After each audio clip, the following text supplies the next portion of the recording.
Hello. അപ്പോൾ ഇന്ന് നമ്മളൊരു റിവ്യൂ ആയിട്ടാണ് വന്നിരിക്കുന്നത്. നമ്മളുടെ മാർസിൻ്റെ മാറ്റ് ലിപ്സ്റ്റിക്കാണ്. ഇതിൽ 3 എണ്ണമാണ് വരുന്നത്.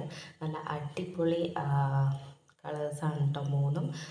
നല്ല ഡാർക്ക് ഉണ്ട്, അതേപോലെ ലൈറ്റ് ഉണ്ട്, പിന്നെ ഒരു ബ്രൗൺ ഷെയ്ഡുമാണ് വരുന്നത്. മൂന്നും നല്ല അടിപൊളിയായിട്ടുള്ള കളേഴ്സാണ്. എല്ലാവർക്കും ചേരുന്ന ടൈപ്പ് മാറ്റ് ലിപ്സ്റ്റിക്കാണ്. ഇതാണ് 3 കളേഴ്സ് വരുന്നത്. അതിൽ ഒന്ന് ഇതാണ്. ഇതെനിക്ക് നല്ല ഇഷ്ടമായി. നല്ല ഒരു ഡാർക്ക് ബ്രൗൺ ആണ് ഇതിൻ്റെ പുറമേ കാണുന്നത്. ഇതെല്ലാവർക്കും ചേരുന്ന ഒരു കളറാണ്. പിന്നെ ഇതെന്ന് പറയുന്നത് റെഡാണ്, നല്ല ഡാർക്ക് റെഡാണ് കേട്ടോ. നമുക്ക് അപ്ലൈ ചെയ്യുമ്പോൾ നല്ല ഒരു സ്മൂത്ത് ആൻഡ് എന്താ പറയുക, ഒരു ക്രീമി ടെക്സ്ചറാണ്. അപ്പം എനിക്ക് മൂന്നും നന്നായിട്ട് ഇഷ്ടപ്പെട്ടു. അപ്പം അടിപൊളിയാണ്. അപ്പം ആവശ്യമുള്ളവർ ഫ്ലിപ്കാർട്ടിലും ഉണ്ട്, നമ്മുടെ പേർപ്പിളിലും ഉണ്ട്, നമുക്കിപ്പോൾ ഓഫേഴ്സും ഉണ്ട്. അപ്പോൾ എല്ലാവരും വാങ്ങി നോക്കണം കേട്ടോ. നല്ല അടിപൊളി മാറ്റ് ലിപ്സ്റ്റിക്കാണ്.